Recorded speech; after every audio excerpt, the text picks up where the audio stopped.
Bonjour à tous, alors aujourd'hui je vais faire un test de sélectivité ferreux-non ferreux. Alors je vais utiliser comme cible une petite monnaie en bronze et une petite tête de clou. Alors pourquoi un test ferreux-non ferreux? Parce que c'est ce qu'il y a de plus important sur un détecteur de métaux. Parce que quand vous détectez sur un site ancien, un site qui a été habité, où il y a de la monnaie, il y a des tonnes de petits ferreux. Alors, la plupart des prospecteurs, quand ils font un test ferreux-non ferreux, à mon avis, ils se trompent parce qu'ils placent le clou et la monnaie sur le même plan. C'est le test qu'on va faire au départ.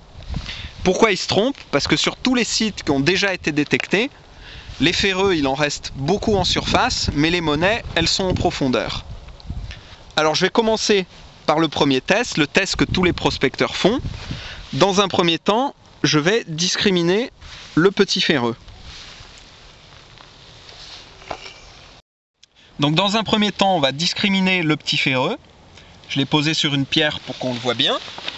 Donc je règle le Tesoro en mode discrimination. Au minimum, ça devrait suffire. Donc on vérifie. Voilà, le ferreux est bien discriminé. Il crachote un peu, mais c'est normal, hein, on est au minimum. Maintenant, je mets la petite monnaie à côté. Donc ça, c'est le test que tous les prospecteurs font. Voilà, la monnaie est à 2-3 cm du ferreux. Et normalement, le détecteur va la prendre sans souci.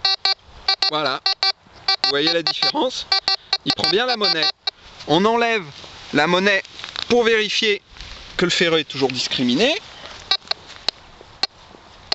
Voilà, il crachote. Voilà, donc ça, c'est le test que tous les prospecteurs font. Et maintenant, on va faire le test que moi j'ai l'habitude de faire. Voilà, donc maintenant je vais réaliser mon test. Donc je vais enterrer la petite monnaie à 5-6 cm.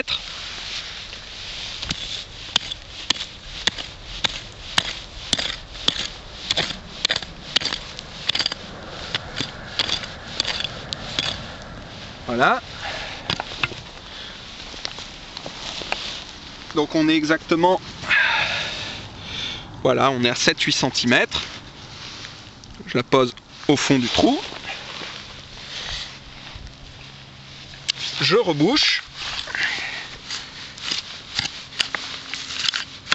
On va bien tasser la terre.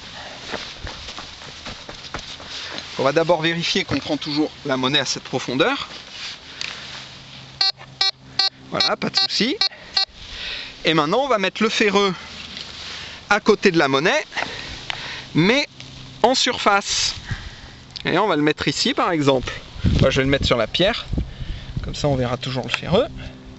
Donc la monnaie est ici, le ferreux est ici, mais en surface, alors que la monnaie est enterrée. Et vous allez voir que là, le résultat est complètement différent.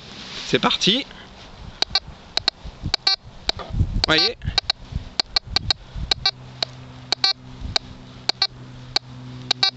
La présence du ferreux en surface nous empêche de détecter la monnaie, elle le masque. C'est ce qu'on appelle le phénomène d'iron mask, masquage d'une bonne cible par un ferreux. Pourquoi? Parce qu'en fait, plus la monnaie est en profondeur, et plus elle est masquée par le ferreux de surface. Et ça vous donne une idée du nombre de monnaies indétectables sur les sites qui ont été anciennement occupés par l'homme.